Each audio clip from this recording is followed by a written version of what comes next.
নমস্কাৰ আপোনালোকক সকলোকে স্বাগতম জনালো কেএসকে এডুকেয়াৰ চেনেলটোলৈ আজি আমি এই ভিডিঅ'ত যোৱা বৰ্ষত অনুষ্ঠিত হৈ যোৱা আসাম টেটৰ কুৱেশ্যন পেপাৰৰ আমি গণিত সেকশনখিনি ডিসকাস কৰিম কাৰণ এই যিমান কিটা যি কুৱেশ্যন অহা দেখা গৈছিল সেই কুৱেশ্যন বিলাক আসাম পুলিশ এবিউবি ৰিসেন্টলি যেটো হৈ গল তাৰে লগত প্যাটাৰ্ন বিলাক একেই আছিল প্যাটাৰ্নটো সেম টু সেম প্যাটাৰ্ন আছিল গতিকে অনাগত দিনতো আকৌ এবিউবি অনুষ্ঠিত হ'ব তো তাৰে কাৰণে আমি এই পেপাৰখন এনালাইসিস কৰিম আৰু আপোনালোকে নিশ্চয় ধৰিব পাৰিব যে কেনেকুৱা ধৰণৰ কুৱেশ্যন বিলাক অসমৰ প্ৰতিযোগিতামূলক পৰীক্ষাত অহা দেখা যায় আৰু এই ভিডিঅটো বা এই যিমানকিটা কুৱেশ্যন আছে একেবাৰে ইজি আছিল জাস্ট দুই এটা কুৱেশ্যনে মডাৰেট লেভেলৰ আছিল গতিকে আপোনালোকে বেসিক কনসেপ্টৰ ওপৰত বেছিকৈ গুৰুত্ব দিব এই পেপাৰখন আপোনালোকৰ ডিএইচএস প্ৰিপাৰেচনটো সহায় কৰিব গতিকে আহক এনালাইসিস কৰো আসাম টেট 2021 ৰ কুৱেশ্যন পেপাৰৰ ম্যাথ সেকশনখিনি ম্যাথছৰ কুৱেশ্যন আৰম্ভ হৈছে 31 নম্বৰ কুৱেশ্যনৰ পৰা গতিকে কি দিছে চাওক একেবাৰে ইজি হয় 27 ইজ ডিভাইডেড বাই ব্ৰেকেট দিছে তাৰপিছত আকৌ দিছে 9 ইজ ডিভাইডেড বাই 3 গতিকে ব্ৰেকেটৰ কামখিনি আমি নিশ্চয় আগতে কৰিম হয়নে আমি 9 কি কৰিম 3 ৰে হৰণ কৰিম 9 3 ৰে হৰণ কৰিলে কি হয় 3 পাম এটা 27 আকৌ 3 ৰে হৰণ কৰিব লাগে কিমান পাম 3 9 গুণ 27 অৰ্থাৎ আমাৰ এনসাৰটো কিমান আহিব 9 আহিব অপচন সি টো কাৰেক্ট হয় গতিকে চাওক কেনেকুৱা ধৰণৰ সিম্পলিফাই দিছে একেবাৰে ইজি 9 আৰু 15 ৰ লঘিষ্ঠ সাধাৰণ গুণিতক অৰ্থাৎ লসাগু উলিয়াবলৈ দিছে the lowest common multiple of 9 and 15 is 9 আৰু 15 কি উলিয়াব দিছে LCM উলিয়াব দিছে LCM এটা LCM বিলাক কি হয় জানেনে LCM বিলাক বিভাজ্য হয় কিহেৰে বিভাজ্য হয় যিমানকিটা নাম্বাৰ দিয়া আছে সেইটোৰে বিভাজ্য হয় এতিয়া 9 আৰু 15 ৰ LCM মানে হেতু কি হ'ব 9 এৰো ডিভিজিবল হ'ব 15 এৰো ডিভিজিবল হ'ব গতিকে ইয়াতে আমি যদি চাও আমি ডাইৰেক্টলি মুখে আনসাৰটো উলিয়াব পাৰিম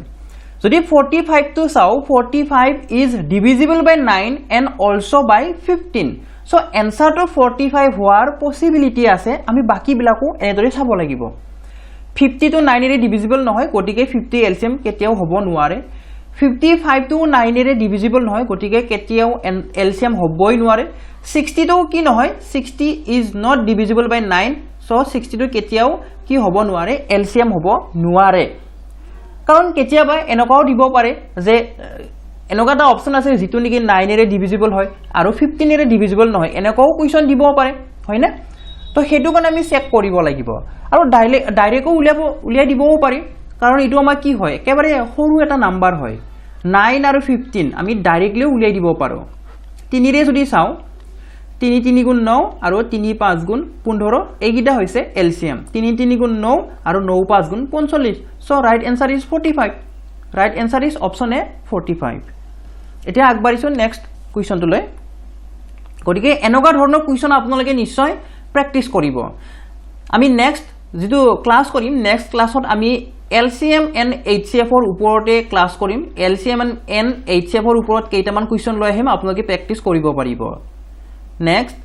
999 আৰু 3000 ৰ মাজত চাৰিটা অংক বিশিষ্ট সংখ্যা হল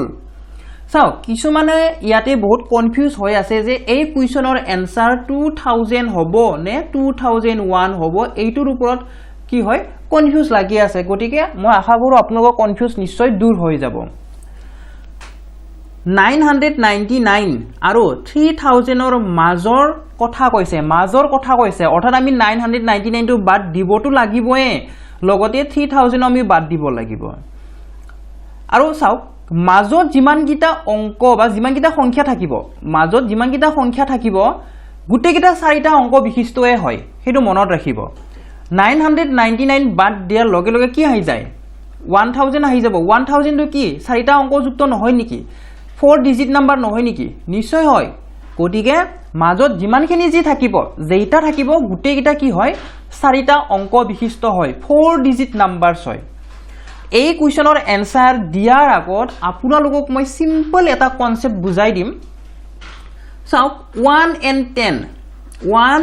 10 যেটো কনসেপ্ট হয় সেই কনসেপ্টটো ডেভেলপ কৰাৰ কাৰণে মই এক্সাম্পলটো লৈছো কাৰণ তেতিয়া আপোনালোকে কনসেপ্টটো অতি সহজে বুজি পাব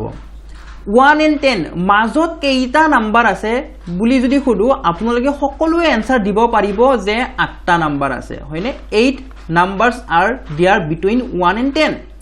তো এইটো আমি এইটোৰ কাৰণে কনসেপ্টটো কেনেকৈ কি ডেভেলপ কৰিম চাও যেটো লাৰ্জেষ্ট নাম্বাৰ আছে লাষ্ট লিমিট বা লাৰ্জেষ্ট নাম্বাৰ আছে তাৰে পৰা -1 কৰিব তাৰে পৰা কি কৰিব -1 কৰিব -1 কৰি উঠি কি কৰিব যেটো লোৱেষ্ট নাম্বাৰ আছিল যৰ পৰা ষ্টাৰ্ট হৈছিল সেই লোৱেষ্ট নাম্বাৰটো মাইনাস কৰি দিব তেতিয়া আপুনি এনসাৰটো পাই যাব 1 to 10 লাৰ্জেষ্ট নাম্বাৰ এইকিটা যৰ লাৰ্জেষ্ট নাম্বাৰটো হৈছে 10 10 ৰ পৰা -1 কৰিলে কি হ'ব 9 আহিব হয়নে 10 ৰ পৰা -1 কৰিব লাগিব কৰি উঠি লোৱেষ্ট নাম্বাৰটোকো আমি মাইনাস কৰিব লাগিব লোৱেষ্ট নাম্বাৰ ইজ 1 হয়নে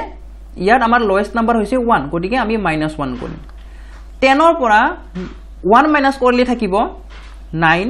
9 ৰ পৰা আকৌ 1 মাইনাস কৰিব লাগিব কিমান হ'ব 8টা হয়নে 8টা তো এইটো হৈছে আমাৰ কনসেপ্টটো ইয়াতো আমাৰ এই কনসেপ্টটো এপ্লাই হ'ব লাৰ্জেষ্ট নাম্বাৰ কি হয় লাৰ্জেষ্ট নাম্বাৰ ইজ বা লাষ্ট যেটো লিমিট হয় হে লাষ্ট লিমিটটো হৈছে 3000 গতিকে আমি কি কৰিম 3000 ৰ পৰা 1 মাইনাস কৰিম তাৰে পিছত কোনটো মাইনাস কৰিম যেটো লোৱেষ্ট নাম্বাৰ হয় 999 হেতু আমি মাইনাস কৰিম 999 টো মাইনাস কৰিম 3000 ৰ পৰা 1 যদি মাইনাস কৰো কি হ'ব 2999 হ'ব হয়নে তাৰে পৰা 999 বিয়োগ কৰক আপুনি এনসাৰটো পাই যাব কিমান হ'ব এনসাৰটো 2000 এনসাৰটো হ'ব 2000 option C is the right answer not option D কাৰণ আমাৰ ইয়াত মাজৰ কথা কৈছে কিহৰ মাজত 999 আৰু 3000 ৰ মাজত কৈছে বিটুইন কৈছে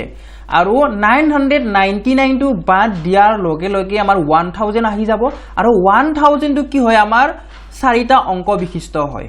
ওকে তো 999 আৰু 3000 ৰ মাজত চাৰিটা অংক বিশিষ্ট সংখ্যা কেইটা আছে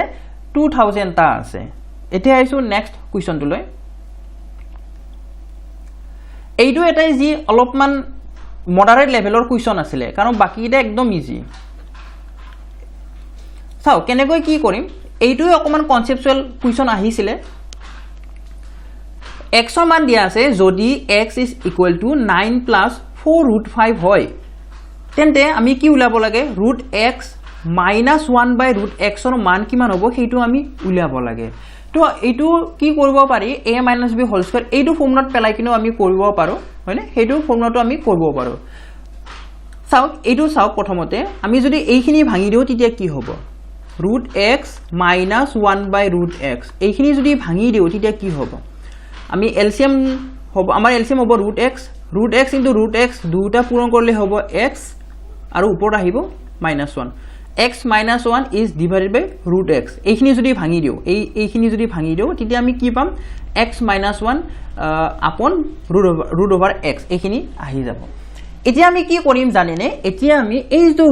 √x আছে তলত সেইটো আমি নোহোৱা কৰিব কাৰণে both side আমি কি কৰিম স্কয়াৰ কৰি দিম এইফালেও স্কয়াৰ কৰিম আৰু এইফালেও স্কয়াৰ কৰিম কিন্তু এইটো মনত ৰাখিব আমাক এইটো উলাব দিয়া নাই √x minus 1 by √x whole square এইটো মান উলাব দিয়া নাই আমাক উলাব কি দিছে এইখিনি হে উলাব দিছে √x minus 1 by √x ৰ ভ্যালু খিনি হে আমাক উলাব দিছে হে কাৰণে আমি লাষ্টত কি কৰিম এই যে স্কয়াৰ আছে নহয় স্কয়াৰটো নোহোৱা কৰিব কাৰণে আমি কি লম বৰ্গমূল লম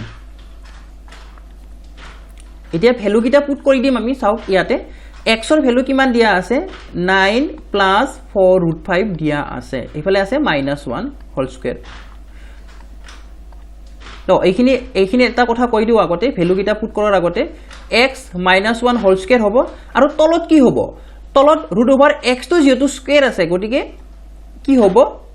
এই যেটো √over আছে √over টো নোহোৱা হৈ যাব x থাকি যাব হল এইখিনি বুজি পালো তাৰপিছত ভ্যালু কিটা পুট কৰি দিম বাৰু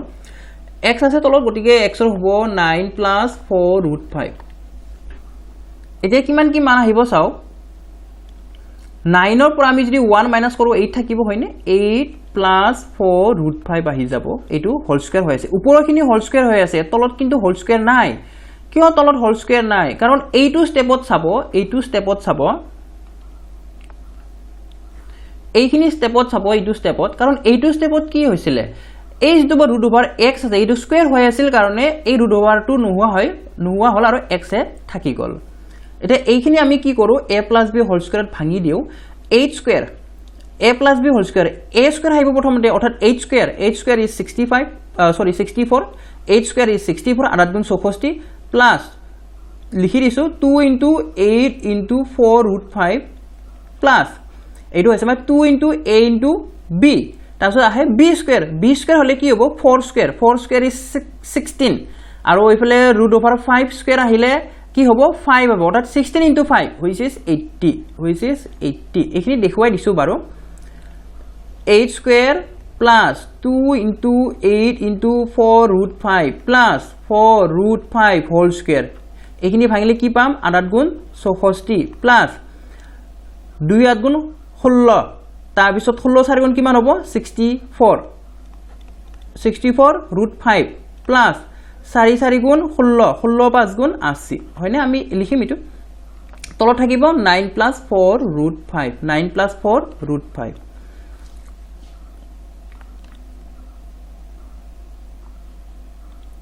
মাজৰখিনি মুছি দিছো আগতে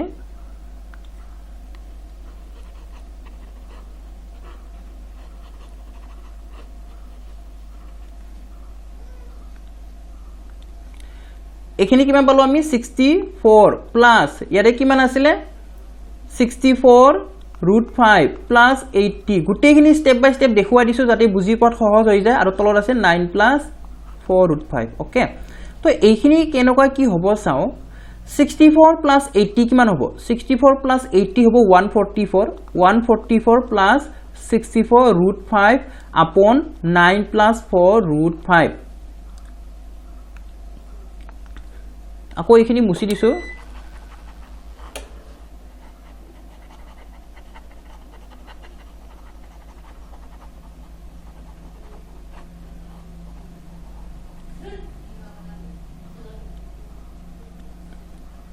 আমি ইয়াতে চাও ওপৰৰ যেটো লব অংশখিনি আছে লব অংশখিনিৰ পৰা আমি 16 কি লব পাৰিম 16 আমি কমন লব পাৰিম 16 যদি কমন লও তেতিয়া কিমান হ'ব 16 9 গুণ 144 হয় তাৰ পিছত 16 4 গুণ কি হ'ব 64 এইখিনিৰ পৰা আমি কি লৈছো এইখিনি অংশখিনিৰ পৰা আমি 16 কমন লৈছো 16 কমন লৈছো 16 কমন ললে 144 পৰা 16 গুণ যদি গুছি যায় তেতিয়া হলে 9 থাকি যাব আৰু 64 পৰা এই 64 অংশখিনিৰ পৰা যদি 16 টাইমছ যদি মানে কমন গুছি যায় তেতিয়া হলে 4 থাকি যাব আৰু লগতে এই √5 টো থাকি যাব তলত আছে আমাৰ 9 + 4 √5 এতে চাওক তলে উপৰে কি আছে আমাৰ তলে উপৰে 9 + 4 √5 আছে হয়নে গতিকে আমি দুটা কেনসেল কৰিব পাৰিম তলে উপৰে 9 + 4 √5 কেনসেল কৰিব পাৰিম তাৰপিছত থাকি গল কিমান 16 থাকি গল মই কৈছিলো কি যে √x - 1/√x ৰ ভ্যালু হে উলিয়াব লাগে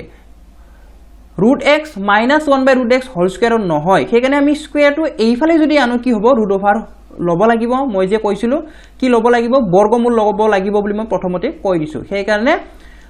√x - 1/√x is equal to √16 হ'ব তো 16 ৰ √ওভাৰ কি হয় 4 হয় হয়নে 16 বৰ্গমূল হৈছে 4 so option A is the right answer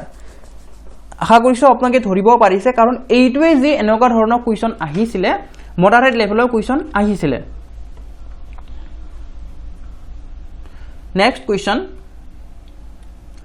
তলত দিয়া কোন তিনিটাৰে এটা ত্ৰিভুজ আঁকিব নোৱাৰি with the help of which three angles a triangle cannot be constructed যদি ট্ৰায়াঙ্গল এটা হ'ব লাগে তেতিয়াহলে তিনিটা কোণ থাকে আৰু সেই তিনিটা কোণৰ সমষ্টি কিমান হ'ব লাগিব 180 ডিগ্ৰী হ'ব লাগিব এতিয়া আমি চাব লাগিব যে কোনটো অপচনত থকা কোন কেইটা আমি যোগ কৰিলে 180 নাপাও আঁকিব নোৱাৰি কৈছে গতিকে 180 ডিগ্ৰী নোপোৱাটোৱে আমাৰ এনসাৰ হ'ব গতিকে চাই যাও এইটা যোগ কৰিলে কিমান হ'ব এইটা যোগ কৰিলে কিমান হ'ব এইটা যোগ কৰিলে 180 হ'বনে চাওক এইকেইটা যোগ কৰিলে 180 নহয় বেছি হৈ যাব কাৰণ এই 5টো যদি ইয়াতে আনো 60 হ'ব ইয়াতে 60 ইয়াতে 60 ইয়াতে 70 অৰ্থাৎ কিমান হৈ যাব 190 ডিগ্ৰী হৈ যাব ইয়াৰ যোগফল কিমান হ'ব 190 ডিগ্ৰী হৈ যাব অৰ্থাৎ আমাৰ অপচন এ টোৱে কাৰেক্ট হ'ব কাৰণ অপচন এত আমি 190 ডিগ্ৰী পালো হয়নে বাকি কিটা যদি চেক কৰো চাওক বাকি কিটা কেনেকৈ কি হ'ব যদি এইকিটা যোগ কৰো যদি যোগ কৰো তেতিয়া 180 ডিগ্ৰী পাম নেকি কিমান হ'ব 5 5 10 90 120 180 ডিগ্ৰী ইয়াৰ পৰা আমি 180 ডিগ্ৰী পালো তাৰে পিছত ইয়াতে যদি চাও 50 40 90 90 90 180 আৰু ইফালে যদি চাও 5 আৰু 165 হলে 170 দহৰ লগত 180 ডিগ্ৰী সবতে আমি 180 ডিগ্ৰী পাইছো মাথু ইয়াতে 190 ডিগ্ৰী পাইছো আমি যোগ কৰি কেনে 75 55 যোগ কৰিলে কিমান হ'ব 130 130 লগত 60 যোগ কৰিলে হ'ব 190 190 হলেতো আমাৰ ত্ৰিভুজ হ'ব নোৱাৰে সো অপচন এ টো কাৰেক্ট হ'ব নেক্সট যুগ্ম মৌলিক সংখ্যাটো হল the even prime number is even prime নাম্বাৰৰ কথা কৈছে মৌলিক সংখ্যা হলে কি হয় মৌলিক সংখ্যা কোনবিলাকক আমি মৌলিক সংখ্যা বুলি কম যিবিলাকৰ উৎপাদক মাত্ৰ দুটা উৎপাদক মাত্ৰ কি হ'ব লাগে দুটা হ'ব লাগে উৎপাদক মাত্ৰ দুটা এটা হৈছে 1 আৰু এটা হৈছে নিজে সংখ্যাটো হেতুকে আমি প্ৰাইম নাম্বাৰ বুলি কম প্ৰাইম নাম্বাৰৰ অনলি দুটা ফ্যাক্টৰ থাকে এটা হৈছে 1 আৰু এটা হৈছে সেলফ নিজে গতিকে ইয়াতে ইভেন প্ৰাইম নাম্বাৰৰ কথা কৈছে ইভেন প্ৰাইম নাম্বাৰ মাত্ৰ এটাই আছে and that is 2 option C is the right answer 2 কাৰণ 2 কি আছে 2 এৰ একটো উৎপাদক আছে লগতে নিজে এটা নিজৰ উৎপাদক হয় আৰু বেলেগ ইয়াৰ কোনো উৎপাদক নাই 1 ৰ যদি কথা পাতো ই কি হয় ই নেইদাৰ প্ৰাইম নৰ কম্পোজিট হয় নেইদাৰ প্ৰাইম নর কম্পোজিট ই মৌলিক সংখ্যাও নহয় ই যৌগিক সংখ্যাও নহয় 3 টো কি হয় 3 টো আমাৰ মৌলিক সংখ্যা হয় ই কিন্তু অযুগ্ম হয় মৌলিক সংখ্যা হয় ই কিন্তু কি হয় অযুগ্ম হয় আৰু আমাক ইয়াত যুগ্মটোহে উলিয়াব দিছে সো অপশন সি টো শুদ্ধ হ'ব নেক্সট এটা বৰ্গৰ বাহু যদি হাফ সেন্টিমিটাৰ হয় তেন্তে ইয়াৰ পৰিসীমা হ'ব The side of a square is 1/2 cm. The perimeter of the square is বৰ্গৰ পৰিসীমা উলিয়াব দিছে এটো হৈছে বৰ্গৰ পৰিসীমা কেনেকৈ উলিয়াই পৰিসীমা বিলাক সাধাৰণতে গুটেকিটা বাহু বিলাক গুটি সাইড বিলাক যোগ কৰি কেনে কি কৰা হয় পৰিসীমা নিৰ্ণয় কৰা হয় পেৰিমিটাৰ নিৰ্ণয় কৰা হয় পেৰিমিটাৰ কেনেকৈ উলিয়াই গুটে সাইড বিলাক যোগ কৰি কেনে উলিয়াই তো কেইটা সাইড আছে এটা দুটা তিনিটা চাৰিটা সাইড আছে হয়নে চাৰিটা সাইড গতিকে আমি কি কৰিম 4 লগত পূৰণ কৰি দিম 4 লগত কাক পূৰণ কৰি দিম 1/2 পূৰণ কৰি দিম এটা সাইডক আমি পূৰণ কৰি দিম একে কথা হয় কাৰণ আমাৰ ইয়াত বৰ্গৰ ক্ষেত্ৰত কি হয় গুটে বাহুবিলাক সমান হয় যদি এটা এইফালে সাইডটো যদি a হয় এইফালেও a হ'ব এইফালেও a হ'ব এইফালেও a হ'ব তো আপুনি গুটে কেটা যোগ কৰিলে 4a পাব হয়নে 4a পাবো হেন আমি এটা সাইডৰ লগত কি কৰিম 4 টো পূৰণ কৰিম তেতিয়া আমি আনসাৰটো কি পাম 2 এ তো চাই না থাকে 4 কাটি দিব ই দুইবাৰ কাটি দিব 2 2 4 অৰ্থাৎ কিমান হল 2 cm অপচন বি টো কাৰেক্ট হ'ব নেক্সট কি দিছে 1.44 is divided by 1.2 ভয় খাব নালাগে দশমিকটো দেখি একেবাৰে ইজিয়ে হয় আৰু মাথু দশমিকৰ খেল হয় এনেকুৱা ধৰণৰ কুৱেশ্যন বিলাক বা এনেকুৱা লেভেলৰ কুৱেশ্যন বিলাকত দেখা পোৱা যায় বেছিকৈ জানেনে ক্লাস 3 আৰু ক্লাস 4 ৰ অৰেলৰ বুক বিলাকত এনেকুৱা ধৰণৰ কুৱেশ্যন আপোনালোকে দেখিবলৈ পাব গতিকে আপোনালোকে নিশ্চয় ধৰিব পাৰিছে যে কুৱেশ্যনৰ লেভেলটো কেনেকুৱা কুৱেশ্যনৰ লেভেল হয় আপুনি যদি ক্লাস 5 6 7 and 8 স্কুলৰ এই টেক্সট বুক বিলাক যদি আপোনালোকে পঢ়ে কনসেপ্ট বিলাক আপোনালোকৰ নিশ্চয় ক্লিয়াৰ হৈ যাব গতিকে ইয়াতকৈ হাই লেভেলৰ পঢ়া কোনো দৰকাৰ নাই ক্লাস 5 6 7 and 8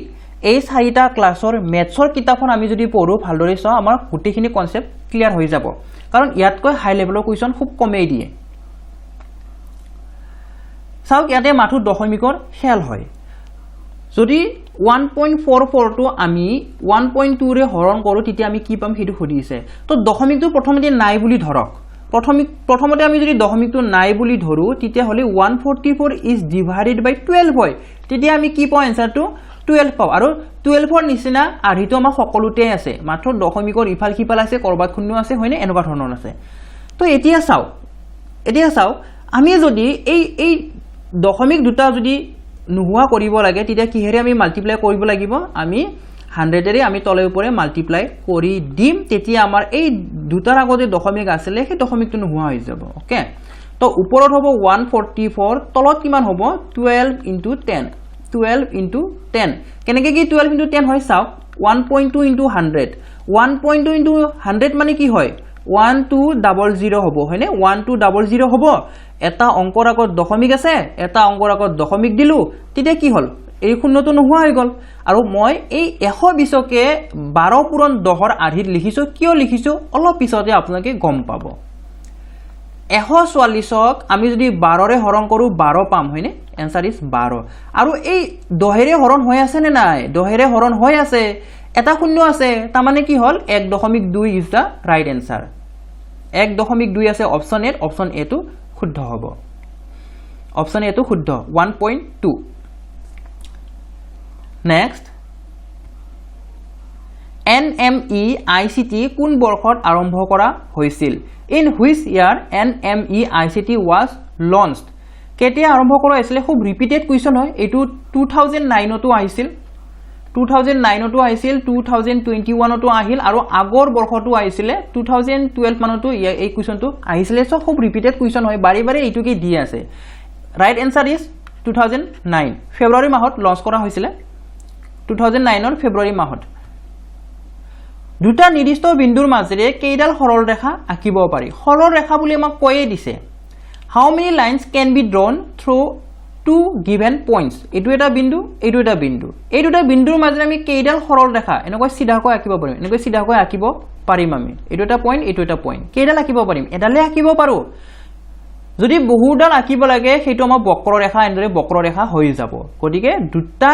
নিৰ্দিষ্ট বিন্দুৰ মাজেৰে আমি মাত্ৰ এডাল সৰল ৰেখা আঁকিব পাৰো so option A is the right answer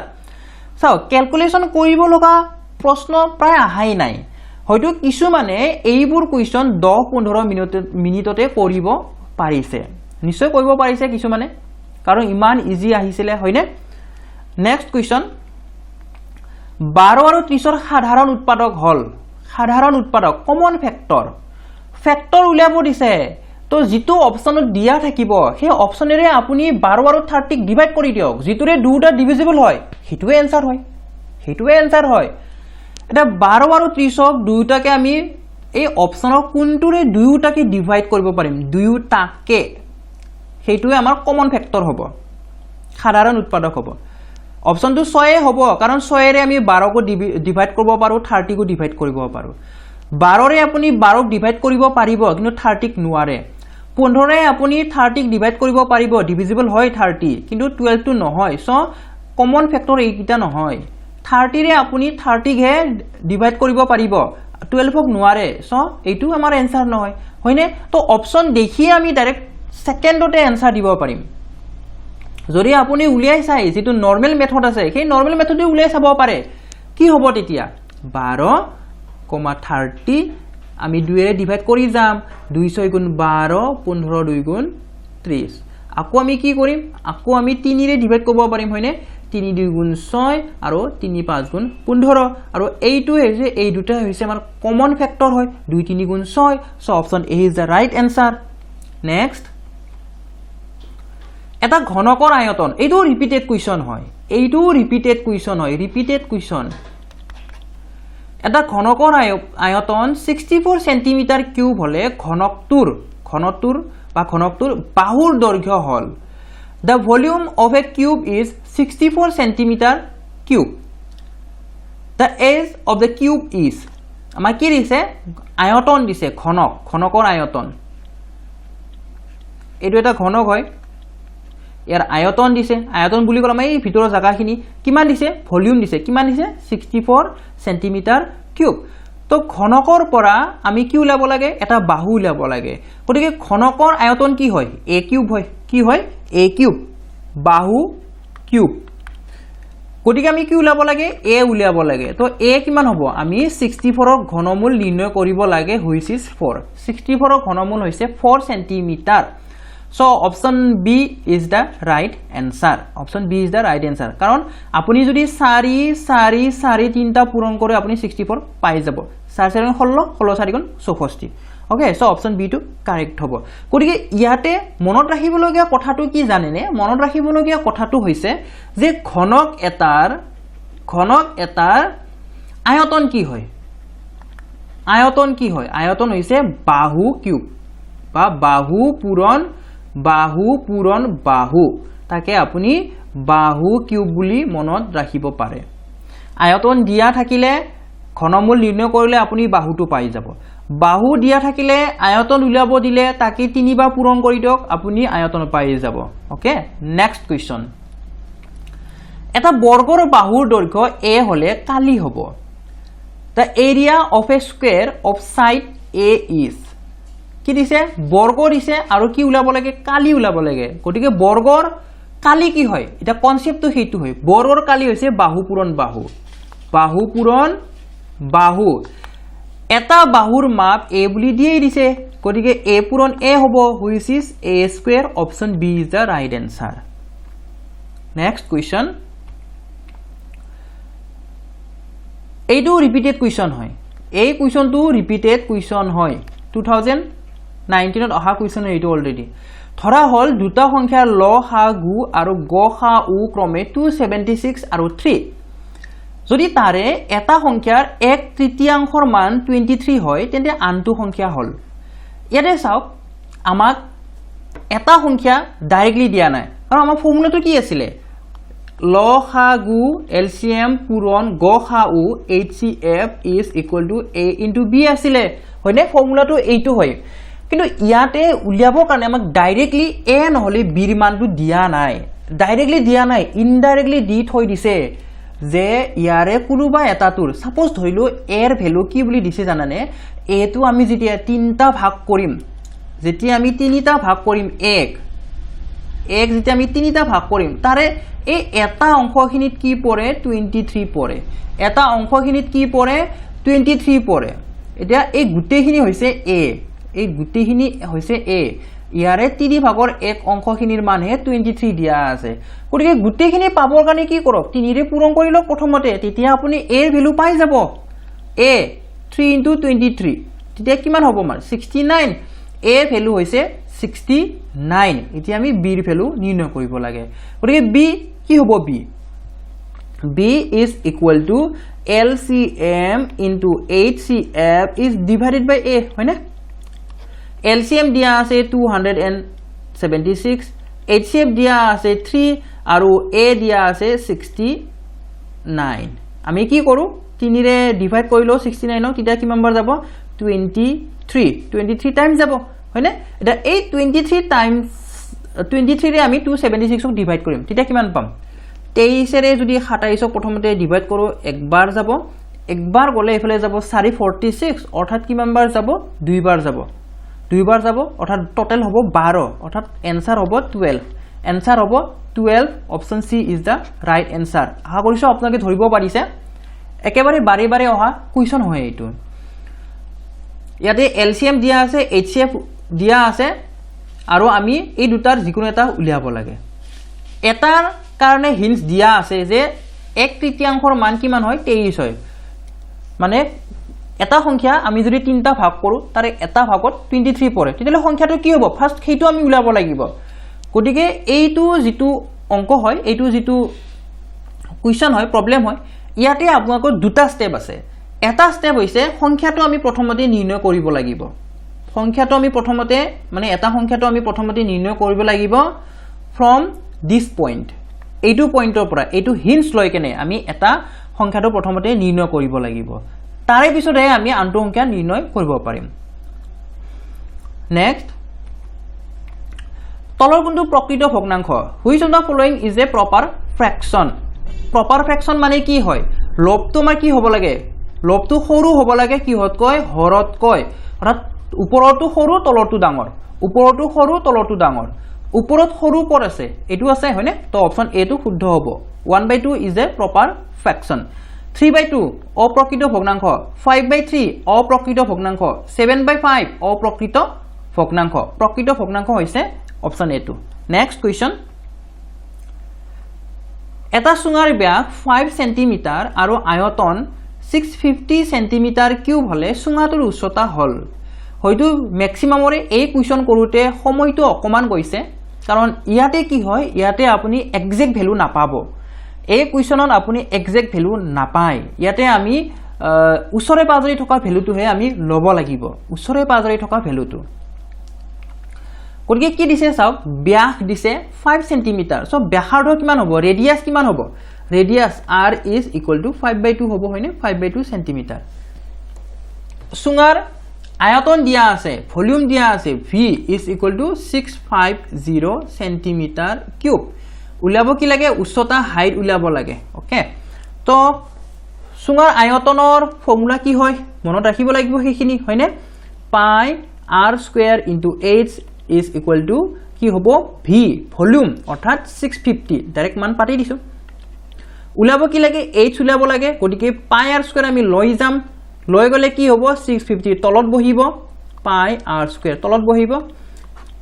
মানকিটা বহুৱাই দিও আমি। পাইৰ ভ্যালু 22/7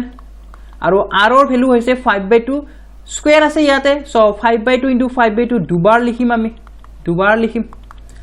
এতিয়া চাওক তলত কি কি আছে, 7 2 2 আছে, মানে এইবিলাক গোটেই ওপৰত গুছি যাব, ওপৰত গুছি যাব। 650 ইনটু 7 ইনটু 2 ইনটু 2 আৰু তলত কি কি থাকিব, 22 ইনটু 5 ইনটু 5। এই দুয়ে এই 22ক কাটিব 11 বাৰ, এই 5এ এই 650 কিমান বাৰ কাটিব চাওক, 5 1 গুণ 5 কাটি গল 1, অৰ্থাৎ 15, 15 হলে 5 ৰে যাব 3 বাৰ, শূন্যটো উঠাই দিলো 130 বাৰ যাব, হয়নে। 650ক আমি যদি 5 ৰে হৰণ কৰো 130 বাৰ যাব। এটা 5 ৰে আমি 130ক কাটিম, তেতিয়া কিমান বাৰ যাব, 3 বাৰটো না যায় 2 বাৰ যাব, হয়নে। 5 2 গুণ 10, 3 বেছি হৈ আছে, এফালে নিলে 30, অৰ্থাৎ 5 6 গুণ 30, অৰ্থাৎ কিমান গল, 26 টাইমছ গল। 130ক 5 ৰে হৰণ কৰিলে যাব 26। এটা থাকিল কি কি, তলত আছে 11, ওপৰত কিমান আছে, 26 ইনটু 7 ইনটু 2, 7 ইনটু 2। গতিকে এই গুটিখিনি পূৰণ কৰিম আমি। গুটিখিনি পূৰণ কৰিলে কিমান কেনেকুৱা কি পাম চাও, এই দুটা আগতে পূৰণ কৰি লও। 7 6 গুণ 42, 7 6 গুণ 42, 4 ঘাটি থাকিব 4, 4 থাকিব, 7 2 গুণ 14, 14 4 18, 14 4 18 আৰু 2 পূৰণ কৰিবলগীয়া আছে, কিন্তু 2 2 গুণ 4, 2 8 গুণ 16, অৰ্থাৎ 364 হ'ব। 2 2 গুণ 4, 2 8 গুণ 16 ঘাটে 1, 2 1 গুণ 2 3, 364। 364ক আমি 11 ৰে ডিভাইড কৰি যেটো এনসাৰ পাম সেইটোৱে আমাৰ ফাইনাল এনসাৰ হ'ব। 364 is divided by 11, এফালে কৰি দেখুৱাই দিছো। কিমান বাৰ যাব, প্ৰথমতে 3 বাৰ যাব, 11 3 গুণ 33, আকৌ 6 পৰা 3 বিয়োগ কৰি থাকিব 3, 4 টো নমাই দিলো, এইবাৰ আকৌ 3 বাৰ যাব, আকৌ 3 বাৰ যাব, 33 হ'ব, 1 বাকি থাকিব, অৰ্থাৎ এনসাৰ কিমান হয়, 33 সমস্ত 11 ভাগৰ 1 হয়। 33 সমস্ত 11 ভাগৰ 1, ইয়াতেতো আমাৰ সমস্ত দিয়া নাই, হয়নে, সেই কাৰণে আমি কি দিম, 33 টো লম, আমি নিয়াৰ এবাউট টো লম। সো একেবাৰে ওচৰে পাজৰে আছে 33 টো, so option C is the right answer. আশা কৰিছো আপোনালোকে ধৰিব পাৰিছে, যদি ধৰিব পৰা নাই আকৌ ৰিপিট কৰি কেনে চাই ল'ব, আপোনালোকে নিশ্চয় ধৰিব পাৰিব। নেক্সট কুৱেশ্যন, তলৰ কোনটো 68 ৰ উৎপাদক নহয়, নহয়টো সুধিছে।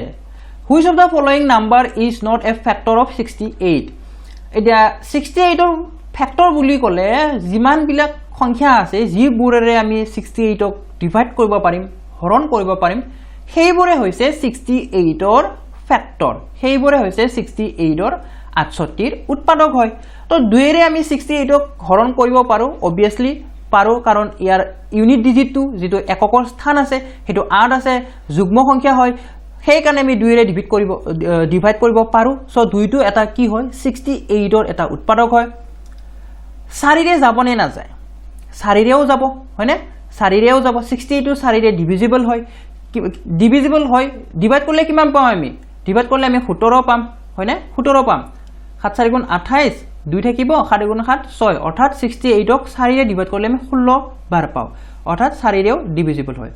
6 এৰে ডিভিজিবল হয় নে নহয় 6 এৰে ডিভিজিবল ই নহয় গতিকে 6 টো এটা ফ্যাক্টৰ নহয় কাৰ ফ্যাক্টৰ নহয় 68 ৰ এটা ফ্যাক্টৰ নহয় 17 এৰে কিমান টাইম যাব 17 এৰে 4 টাইমছ যাব হয় না 17 এৰে 4 টাইমছ যাব 7 4 গুণ 28 2 7 4 গুণ 4 6 অৰ্থাৎ 68 17 ৰে আমি 4 পূৰণ কৰিলে 68 পাওঁ গতিকে আমি 60 টো কি হেৰে ডিভাইড কৰিব নোৱাৰো 6 এৰে ডিভাইড কৰিব নোৱাৰো so 6 is the right answer next question 7 ৰ প্ৰথম 4টা গুণিতক হল প্ৰথম 4টা গুণিতক খুদিছে একেবাৰে বেসিক কনসেপ্টৰ পৰা ইটো আনিছে গুণিতকৰ কনসেপ্টৰ পৰা আনিছে গুণিতকৰ কনসেপ্ট কি হয় গুণিতকৰ কনসেপ্ট হৈছে যেটো সংখ্যাৰ আমি গুণিতক উলিয়াব লাগে সেই সংখ্যাটো আমি পূৰণ কৰি গৈ থাকিব লাগে এটা কি হয় 7 1 গুণ 7 7 2 গুণ 14 7 3 গুণ 21 7 4 গুণ 28 7 5 গুণ 35 এনেকে গৈ থাকিব লাগে 7 উলিয়াব দিছে প্ৰথম 4টা উলিয়াব দিছে প্ৰথম 4টাত কি আছে 7 14 21 আৰু 28 এটো आंसर হ'ব অপচন সি টো কাৰেক্ট হ'ব যেটো সংখ্যাৰ গুণিতক উলিয়াব দিয়ে সেই সংখ্যা 1 2 কে হেনেকে পূৰণ কৰি গৈ থাকিব পূৰণ কৰি জি পাব হেটো आंसर হ'ব আৰু এটা পইণ্ট ইয়াতে মনত ৰাখিব গুণিতকৰ সংখ্যা কি হয় আনলিমিটেড হয় ইয়াত কোনো সীমা নাই নো লিমিট গুণিতকৰ কোনো সীমা নাই লিমিট নাই গুণিতকৰ কোনো লিমিট নাই অসংখ্য আছে কিন্তু উৎপাদকৰ কথা যদি পাতো উৎপাদক কি আছে আমাৰ লিমিটেড হয় এটা সংখ্যাৰ উৎপাদক লিমিটেড হয় লিমিটেড ওকে নেক্সট কোৱেশ্চন এটো দশমিকৰ পৰা এটা দিলে হয়নে মাথু দশমিকৰ খেল হয় 0.9 into 0.008 কি হ'ব এতিয়া একেবাৰে চাওক মুখে মুখে উলাব দশমিটো থৈ দিয়ক ইহতক ধুনিয়াকৈ আলহী ৰুমত বহাই থৈ দিয়ক অলপ সময়ৰ কাৰণে আপুনি মাথু কি কৰক চাহখিনি বনাওক প্ৰথমতে তাৰ পিছত আলহীখিনিক দিব মানে আপুনি প্ৰথমতে পুৰণখিনি কৰি লওক পিছত দশমিকটো বহাই দিব কি আছে 9 পুৰণ 8 আছে হয়নে 8 9 গুণ কিমান হয় 72 হয় 8 9 গুণ কিমান হয় 72 হয় 72 হয় আৰু আমাৰ এনসাৰত অপচন বিলাকত গুটেইটোতে 72 এনেকৈ আছে হয়নে 72 হয় এতিয়া চাওক এতিয়া কি কৰক আলহী কেইজন আছিলে হেইটো হিসাবতহে আপুনি চাহটো দিব হেইটো হিসাবতহে আপুনি গিলাসত বাকিব হয়নে তো দশমিক কেইটা আছে হিসাব কৰক গুটেই মিলি 1 2 3 তিনটাৰ আগত দশমিক এটো এটাৰ আগত দশমিক মুড হৈছে চাৰিটাৰ আগত দশমিক গতিকে আমি চাৰিটাৰ আগত দশমিক দিব লাগিব এই দুটা হৈ গল অলৰেডি আৰু দুটা আমি আগত 0 দিম তেতিয়া চাৰিটা হ'ব হয়নে ইয়াৰ আগত আমি দশমিক দিম তো এটো কোনটো অপচনত আছে অপচন ডি ত আছে so option D is the right answer 0.0072 এতিয়া আইছো নেক্সট কোৱেশ্চন তুলৈ এটা ত্ৰিভুজৰ মৌলৰ সংখ্যা how many elements are there in a triangle এটো আমি ডিসকাস কৰিছিলো যি সকলে ত্ৰিভুজৰ যি সকলে ভিডিওটো চাইছে আপোনালোকে নিশ্চয় উত্তৰটো দিবলৈ পাৰিছে মৌল বুলি কলে আমাৰ ত্ৰিভুজৰ ক্ষেত্ৰত 6টা আছে 6টা মৌল আছে তিনিটা কি হয় কোণ 3 angles and 3 sides তিনিটা কোণ আৰু তিনিটা বাহু গতিকে অপচন ডি টো কাৰেক্ট হ'ব নেক্সট কোৱেশ্চন তলৰ কোনটো অযুগ্ম সংখ্যা নহয় অযুগ্ম সংখ্যা নহয়টো বাছি উলিয়াব দিছে তো এইটো যদি কুৱেশ্চনৰ লেভেলটো যদি চাও তেতিয়া হলে এইটো ক্লাস 2 অৰেলৰ কুৱেশ্চন হয় এইটো ক্লাস 2 অৰেলৰ কুৱেশ্চন হয় কোনটো অযুগ্ম সংখ্যা নহয়টো খুদিছে নহয়টো তো নহয়টো বাছি উলিয়াবৰ কাৰণে আপোনালোকে কোনটো চাব জানেনে এককৰ স্থানৰ অংকটো চাওক মাত্ৰ এককৰ স্থানৰ অংকটো চাওক এককৰ স্থানৰ অংকত যদি 0 নহলে যুগ্ম সংখ্যা আছে তেতিয়ালে হেইটো आंसर হ'ব 5 আছে ইয়াতে কি হয় ই অযুগ্ময়ে হয় এটো নালাগে আমাক 3 আছে এটো অযুগ্ম হয় নালাগে 1 আছে অযুগ্ম নালাগে গটিকে এটুত কি আছে 0 আছে এটো आंसर হ'ব এই তিনটা নহয় কোনটো কারেক্ট आंसर অপচন ডি টু correct answer 370 is not an odd number এটো এটা কি হয় ইভেন নাম্বার হয় নেক্সট কোৱেশ্চন 5 জন মানুহে এটা কাম 10 দিনত কৰে সেই কামটো এজন মানুহে কিমান দিনত কৰিব 5 men complete a work in 10 days In how many days will one man complete the same job? Same to same question Assam Police ABUB আহিছিল Assam Police ABUB same to same এনেকা ধৰণৰ question আহিছিল same to same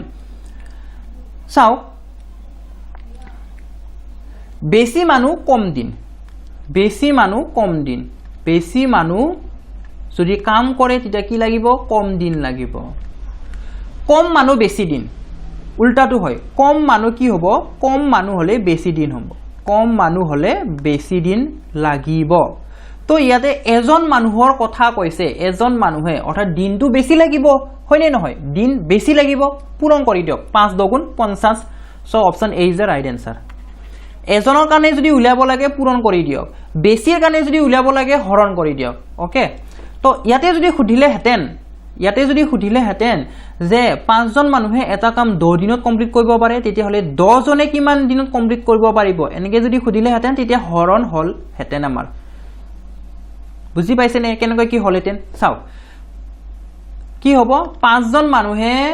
জন মানুহে কিমানত কৰে 10 দিনত কৰে তো এজন মানুহে কৰিব 10 পূৰণ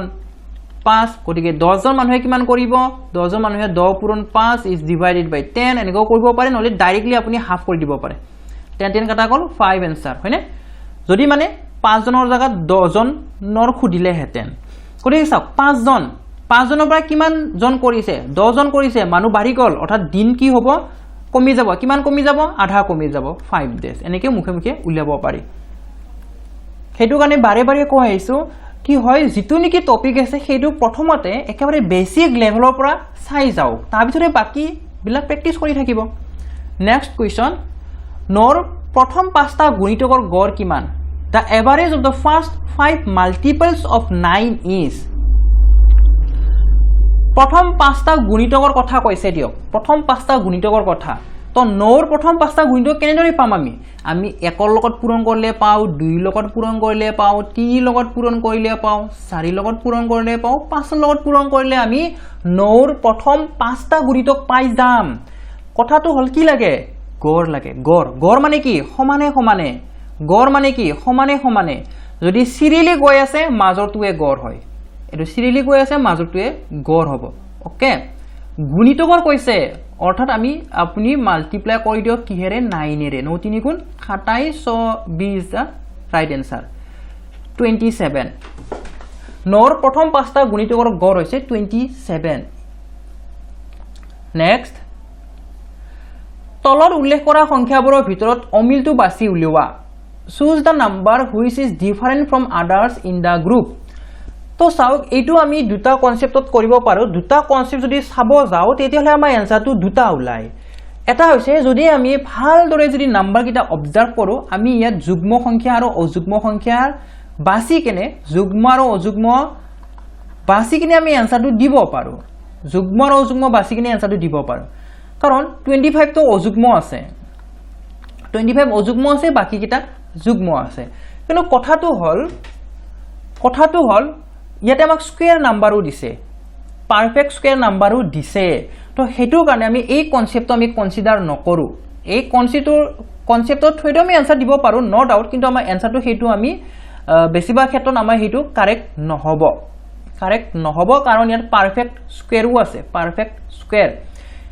তো আনসাৰটো কোনটো দিম আমি চাও 25 এটা স্কয়াৰ নাম্বাৰ হয় 36 টো এটা স্কয়াৰ নাম্বাৰ হয় আৰু 64 টো এটা স্কয়াৰ নাম্বাৰ হয় কিন্তু 78 টো স্কয়াৰ নাম্বাৰ নহয় সো অপচন ডি টো আমি দিম 78 যদি যুগ্ম অযুগ্মৰ কনসেপ্টত যদি দিলে হেতেন তেতিয়া হলে আপোনালোকক এনেদৰে এই কনসেপ্টত মিলাকৈ নিদিলে হেতেন বেলেগ দিলে হেতেন সেইকাৰণে আমি ইয়াক কি কৰিম স্কয়াৰৰ যেটো কনসেপ্ট আছে হেতু আমি কনসিডাৰ কৰিম so option D is the right answer next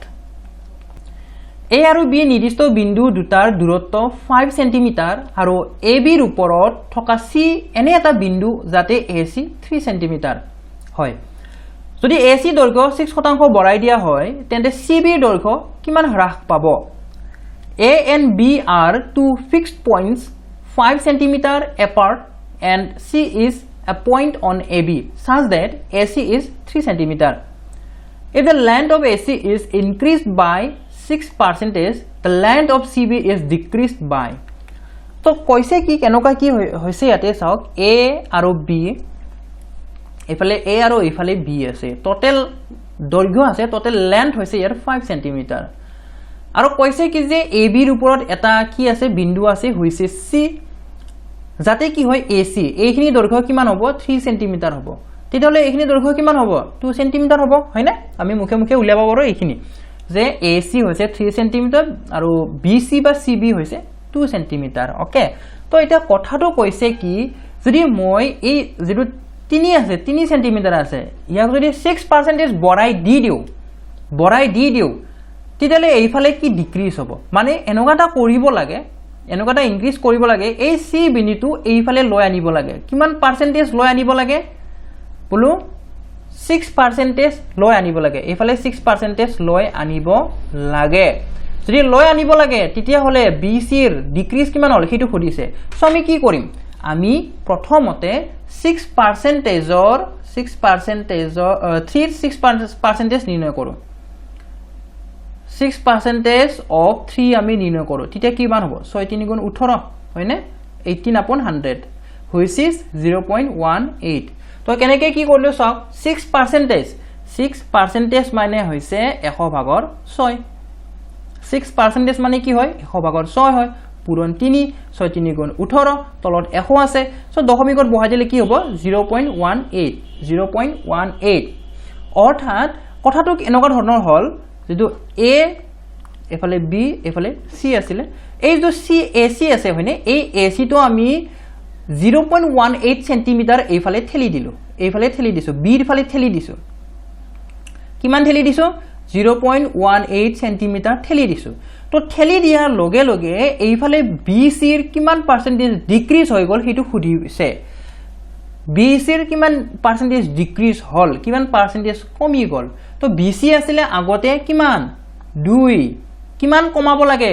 0.18 centimetre কমাব লাগে পাৰ্সেন্টেজৰ উলিয়াব দিছে হয়নে অপশন বিলাকৰ পাৰ্সেন্টেজ আছে সো আমি 100 ৰে মাল্টিপ্লাই কৰিম ওকে তো দশমিকটো পাহৰি যাওক অলপ সময়ৰ কাৰণে কি হ'ব তেতিয়া 9 2 গুণ 18 আমি 2 ৰে 18 কাটিব পাৰিম 9 বাৰ দশমিকটো বহাই দিওক কিমান হ'ব তেতিয়া 0.09 0.09 লগত আপুনি 100 মাল্টিপ্লাই কৰক তেতিয়া কিমান হ'ব এতে দুটা 0 আছে অৰ্থাৎ দশমিকটো উঠি যাব দুটাৰ পৰা এই গুছি যাব কিমান হ'ব 9% option D is the right answer আশা কৰিছো আপোনালোকে ধৰিব পাৰিছে আকৌ বা বুজাই দিবলৈ চেষ্টা কৰিম চাও কি কৈছে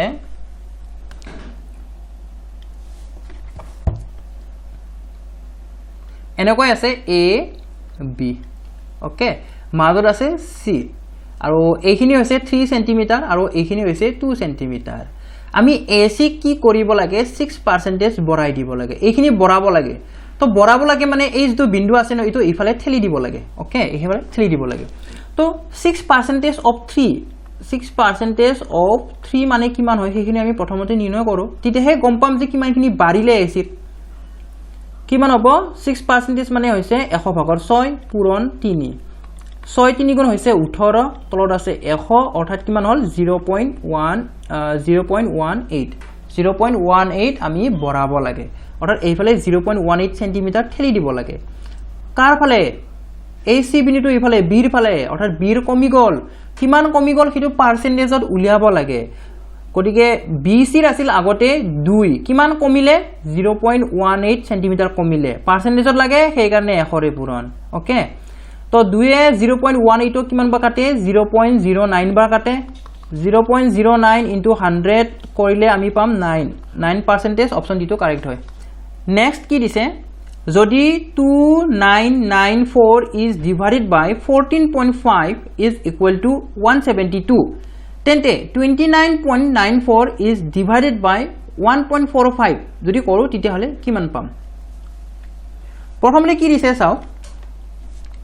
2994 ইয়াক আমি ডিভাইড কৰিব লাগে 14.5 এৰে কিমান পাইছে 172 পাইছে গটিকে চাও আপোনালোকে কোৱেশ্চনটো দশমিকৰ লগত ৰিলেটেড বহুকিটা কোৱেশ্চন আহিছিল এতিয়া চাওক 29.94 আমি কিহেৰে ডিভাইড কৰিব লাগে আমি 1.45 এৰে আমি ডিভাইড কৰিব লাগে তো আপোনালোকে যদি ধৰিব পাৰা নাই এইটো কি কৰি লব জানেনে এইটো ফৰ্মত আপুনি কৰি লওক এটো যেটো ফৰ্ম আছে 14.5 যে ফৰ্ম আছে হয়নে তো এনেকুৱা আৰ্হিত প্ৰকাশ কৰি লওক তলৰটো যদি প্ৰকাশ কৰিব যাও তেতিয়া হলে কি হ'ব আমাৰ দহেৰে আমি মাল্টিপ্লাই কৰিম তেতিয়া ওপৰত কি হ'ব ওপৰত এই যে দশমিক আছে এটো পিছফালে গুছি যাব এটো এটা অংক মানে হিপাৰ হৈ যাব আৰু তলৰটো একে হ'ব কিমান হ'ব তেতিয়া 299.4 is divided by 14.5 আহি যাব হয়নে তো চাও 14.5 অৰ্থাৎ 14.5 ৰে যেতিয়া আমি ডিভাইড কৰিছিলো 172 পাইছিলো কিন্তু ডিফাৰেন্সটো কত জানেনে এইটো এটা দশমিক আছে ইয়াতে সেই কাৰণে আমাৰ কি হ'ব এই যে 172 আছে নহয় ইয়াৰে এটা অংকৰ আগত দশমিক হ'ব so option C is the right answer এনেও সাইকিনো আমি ডাইৰেক্ট কৰিবই পাৰো মানে কোনটো উত্তৰ হ'ব আমি কৰিবই পাৰো 29.94 is divided by 1.45 যদি কৰো obviously আমি কি পাম obviously আমি 17 ৰ বেছি পামে পাম অৰ্থাৎ 17.2 নেক্সট কোৱেশ্চন এজন দোকানীয়ে এটা বস্তুৰ কিনা দামতকৈ 30% বৃদ্ধি কৰে কিন্তু বিক্ৰীৰ সময়ত 10% হ্ৰাস কৰে তেওঁৰ লাভ হয় চাওক দোকানীয়ে এটা বস্তু সাপোজ 100 টকাত কিনি আনিছে কেই টকাত 100 টকাত কিনি আনিছে সাপোজ ধৰি লওক তো দোকানীটো ইমানে লুভিয়া হয় ই কি কৰিছে জানেনে ই 30% বৃদ্ধি কৰি দামটো বেলেগ ষ্টিকাৰ মাৰি থৈ দিছে 30% বৃদ্ধি কৰি কেনে অৰ্থাৎ কিমান হল যে হি দোকানী হাৰামি দোকানীটোৱে 100 টকা যেটো বস্তু কিনি আনিছিলে 100 টকা সেই ষ্টিকাৰটো উঠাই কেনে তাতে 130 টকাৰ ষ্টিকাৰ লগাই দিছে আৰু লগতে লগাই দিছে যে অফাৰ ডিসকাউন্ট কিমান ডিসকাউন্ট বলো 10% ডিসকাউন্ট লগাই থৈ দিছে এতিয়া আমি উলিয়াব লাগে যে তাৰ লাভ কিমান হল কিমান পাৰ্সেন্টেজ লাভ হল আসলতে কিমান পাৰ্সেন্টেজ লাভ হল এইটো কৰাৰ কাৰণে হিটো আমি নিৰ্ণয় কৰিব লাগে তো কোৱেশ্চনটো বুজি পাইছে চাগে নিশ্চয় হয়নে বস্তু এটা কিনি আনি কিনে কি বৃদ্ধি কৰিছে 30% ইনক্ৰিজ কৰি উঠি যেটো প্ৰাইস পালে ইনক্ৰিজ কৰি তাৰ ওপৰত 10% হ্ৰাস কৰিছে যাতে হি ডিসকাউন্ট বুলি মানুহক ৰাইজক ক'ব পাৰে বলো যে 10% ডিসকাউন্ট দিছো আহক লৈ যাও তো আমি কি ধৰিছো জানেনে আমি ধৰিছো যে হি 100 টকাত কিনি আনিছিলে 30% ইনক্ৰিজ কৰিলে তাৰ মানে কি হল 130 টকা হল আৰু এই 130 টকাৰ ওপৰত হি 10% ডিসকাউন্ট কৰিছে 90% নহয় 10% ডিসকাউন্ট কৰিছে হ্ৰাস কৰিছে সো 10% যদি ডিসকাউন্ট দিয়ে অৰ্থাৎ কি ভ্যালুটো কিমান পাইছে ডিসকাউন্ট 10% ডিসকাউন্ট নালাগে তাক 10% অৰ্থাৎ 90% তো লাগে তো আমি কি কৰিম জানেনে 130 ৰ 90% আমি ভ্যালুটো নিৰ্ণয় কৰিম যে 90% ৰ ওয়ার্থ কিমান হয় ভ্যালু কিমান হয় ডিসকাউন্ট বুলি ক'লে আপোনাকে সদায় এনেকৈ কৰিব পাৰে কাৰণ ডিসকাউন্ট মানে কি হইটো এনেও বিয়োগ কৰাই যাব গতিকে আমি পাৰ্সেন্টেজটো বিয়োগ কৰি লম পাৰ্সেন্টেজ 0 কাট খাই গল অৰ্থাৎ একচুয়াল কিমান টকাৰ কি বিক্ৰী কৰিলে সেইটো আমি পাই যাম বিক্ৰী মূল্যটো 9 গুণ 27 7 বহিব 2 ঘাটি থাকিব 9 গুণ 9 2 লগত 11 অৰ্থাৎ 117 টকাত কি বিক্ৰী কৰিছে 100 টকাত কিনি আনিছে 130 টকা লিখিছে অফাৰ দি কিনে 117 টকাত কি বিক্ৰী কৰিলে ফাইনালি 100 টকাত কিনি আনিছিলে 117 টকাত বিক্ৰী কৰিলে লাভ কিমান হল 17 টকা লাভ হল 17 টকা কিমান টকাৰ ওপৰত 100 টকাৰ ওপৰত অৰ্থাৎ পাৰ্সেন্টেজ উলিয়ালে আমি 17% পাম অপচন ডি টু কাৰেক্ট হ'ব পাৰ্সেন্টেজ উলিয়াটো দেখাই দিছো একেবাৰে 17 কিমান টকাৰ ওপৰত কিমান টকা ইনভেস্ট কৰি 100 টকা ইনভেস্ট কৰি কেনে 100 টকা ইনভেস্ট কৰি 17 টকা লাভ হৈছে পাৰ্সেন্টেজত উলিয়াব লাগে অৰ্থাৎ কিমান হ'ব 100 ৰে পূৰণ হ'ব 100 কাটা গল 17 হল অৰ্থাৎ ডি টু কাৰেক্ট হয় নেক্সট কোৱেশ্চন এডাল ৰেখাৰ শেষ বিন্দুৰ সংখ্যা হল ৰেখাৰ শেষ বিন্দু What is the number of end point of a line? এটা লাইন বুলি ক'লে ৰেখা বুলি ক'লে হেইটো এটা কি ৰেখা বা হয় এতিয়া কি ৰেখা বা হয় হয়নে ৰেখা বুলি ক'লে আমাৰ কি হয় ৰেখা বুলি ক'লে সৰল ৰেখাকে বুজোৱা যায় সেইকাৰণে হিন্দীত মই ইনক্লুড কৰি দিছো ইয়াতে চাওক সৰল ৰেখা কৈ দিয়াই আছে হয়নে এটা সৰল ৰেখা বুলি ইয়াতে ইনক্লুড কৰাই আছে কিন্তু যেটো অসমীয়া আৰু ইংৰাজী আছে ইয়াতে কি ষ্ট্ৰেট লাইন বা সৰল ৰেখা বুলি ইনক্লুড নাই সেইকাৰণে মই হিন্দীটো ইয়াতে ইনক্লুড কৰিছো যাতে আমাৰ কনফিউজন বিলাক দূৰ হৈ যায় গতিকে আপোনালোকে যেতিয়া কনফিউজ হৈ যায় তেতিয়া হলে বেলেগ ল্যাঙ্গুৱেজৰ সেই কোৱেশ্চনটো চাই লব এবাৰ তেতিয়া বহুখিনি কি হৈ যায় বহুখিনি কনফিউজ দূৰ হৈ যায় গতিকে সৰল ৰেখাৰ শেষ বিন্দু বা প্ৰান্ত বিন্দু আছে নেকি নাই সো অপচন এ টো কাৰেক্ট হ'ব 0 অপচন এ টো কাৰেক্ট হ'ব 0 সৰল ৰেখাৰ কোনো শেষ বিন্দু নাই এতিয়া আইছো অন্তিমটো প্ৰশ্নলৈ ট্ৰেপেজিয়ামৰ উচ্চতা 8 সেন্টিমিটাৰ আৰু সমান্তৰাল বাহু দুটাৰ সমষ্টি 16 সেন্টিমিটাৰ হলে ট্ৰেপেজিয়ামৰ কালি হ'ব If the height of a trapezium is 8 cm and the sum of parallel sides is 16 cm, then the area of the trapezium is trapezium or ki lage amak kali lage area lage trapezium or ki lage area lage kali trapezium or kali ki hoy half puron সমান্তৰাল বাহু দুটাৰ সমষ্টি পুৰণ উচ্চতা হয় পুৰণ কি হয় উচ্চতা হয় গতিকে ইয়াতে মানকিটা যেতিয়া বহুৱাই দিম আমি আনসাৰটো পাই যাম হাফ পুৰণ সমান্তৰাল বাহু দুটাৰ সমষ্টি দিয়াই আছে the sum of parallel sides দিয়াই আছে ইয়াতে চাওক দিয়াই আছে সমান্তৰাল বাহু দুটাৰ সমষ্টি দিয়া আছে কিমান 16 পুৰণ উচ্চতা দিয়া আছে কেতিয়াবা উচ্চতা নিদি কেনে কি দিব পাৰে জানেনে দুডাল বাহুৰ মাজৰ দূৰত্ব বুলিও দিব পাৰে বা সমান্তৰাল বাহু দুটাৰ মাজৰ দূৰত্ব বুলিও দিব পাৰে গতিকে এটো কনফিউজ নহব দূৰত্ব দিলে দূৰত্ব লব উচ্চতাই হয় একে কথা তো এটো হয় মই আকি কিনে দেখুৱাই দিছো এটো এটা ট্ৰেপেজিয়াম হয় এন্টৰে ট্ৰেপেজিয়াম হয় ইয়াতে সমান্তৰাল বাহু দুটা হৈছে এই দুটাল সমান্তৰাল বাহু হয় আৰু ইহতৰ যেটো উচ্চতা বা বাহু দুটাৰ মাজৰ যেটো ডিসটেন্স হয় এইটো হৈছে এইখিনি ওকে তো উচ্চতা আছে 8 2 16 কাটিব 8 বাৰ 2 গুণ 16 থাকিল কি 8 পুৰণ 8 আর 8 গুণ 64 সেন্টিমিটার স্কয়ার অপশন ডি টু কারেক্ট হ'ব অপশন ডি টু কারেক্ট হ'ব আশা কৰিছো আপোনালোকে ধাৰণা এটা পাই গল যে অসমৰ পৰীক্ষাসমূহত প্ৰতিযোগিতামূলক পৰীক্ষাসমূহত কেনেকুৱা ধৰণৰ কোৱেশ্চন আহে বিশেষকৈ গণিতৰ ক্ষেত্ৰত আপোনালোকে নিশ্চয় ধাৰণাটা পাই গল আজিৰ ভিডিওটো আমি ইমানতে সামৰি মাৰিম যদি ভিডিওটো ভাল পালে তেতিয়া হলে লাইক কৰিব বন্ধু বৰ্গৰ সৈতে শেয়াৰ কৰিব আৰু যদি আমাৰ চেনেলটো এতিয়ালৈকে সাবস্ক্ৰাইব কৰা নাই সাবস্ক্ৰাইব কৰি লব ভিডিওটো শেষলৈ চোৱাৰ বাবে ধন্যবাদ